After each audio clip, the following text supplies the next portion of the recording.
वज़ीर आज़म ने कतरे पिलाकर इंसदादे पोलियो मुहिम का आगाज कर दिया। शहबाज शरीफ ने पोलियो मुहिम में जख्मी होने वाली खातून वर्कर को नशिस्त पर जाकर अवार्ड दिया।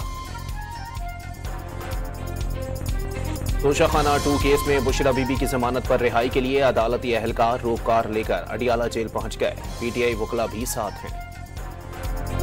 इस्लामाबाद हाईकोर्ट का बानी पीटीआई को आज 3 बजे पेश करने और वकला से मुलाकात कराने का हुक्म। पता है आप मेरे हुक्म पर अमल दरामद नहीं करेंगे। जस्टिस सरदार एजाज इसहाक की रिमार्क्स। सुप्रीम कोर्ट का रोस्टर जारी। चीफ जस्टिस काजी फाइज ईसा आज आखिरी बार केसेस सुन रहे हैं। कल आखिरी रोज चैम्बर वर्क करेंगे। सुबह 10:30 बजे फुल कोर्ट रेफरेंस होगा। 60 से जायद अमरीकी अवान नुमाइंदगान का सदर जो बाइडन को खत। बानी पीटीआई की रिहाई का मुतालबा। पाकिस्तान ने खत को सिफारती आदाब की खिलाफ वर्जी करार दे दिया।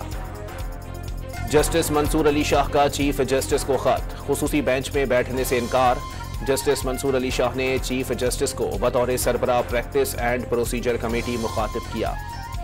मालूम नहीं था मंसूर अली शाह चीफ जस्टिस नहीं बनेंगे। बिलावल भुट्टो का दावा।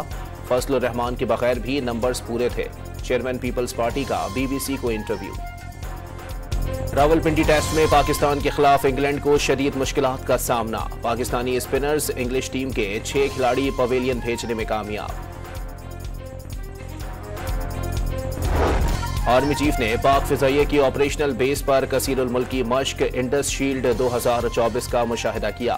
फिजाई जंगी तैयारियों अपग्रेडेशन प्रोग्रामों पर लीगी अरकान की इलेक्शन ट्रिब्यूनल तब्दीली की दरखास्त पर फैसला महफूज। राजा खुर्रम नवाज और अंजुम अकील ने ट्रिब्यूनल तब्दीली की दरखास्तें दायर की थीं। गवर्नर और वजीर आला पंजाब के दरमियान जामियात में तकर्रुरी पर तनाज़ात मजीद बढ़ गए। सरदार सलीम हैदर ने डीन्स की तैनाती की समरी भी मुस्तरद कर दी। सिंध सेफ सिटीज प्रोजेक्ट की गाड़ियों के 6 करोड़ 30 लाख रुपए रोक लिए गए। महकमा खजाना ने 13 करोड़ 80 लाख रुपए की तफसीलात मांग ली। और कराची के इलाके कोरंगी इब्राहिम हैदरी की फैक्ट्री में लगने वाली आग बुझा दी गई।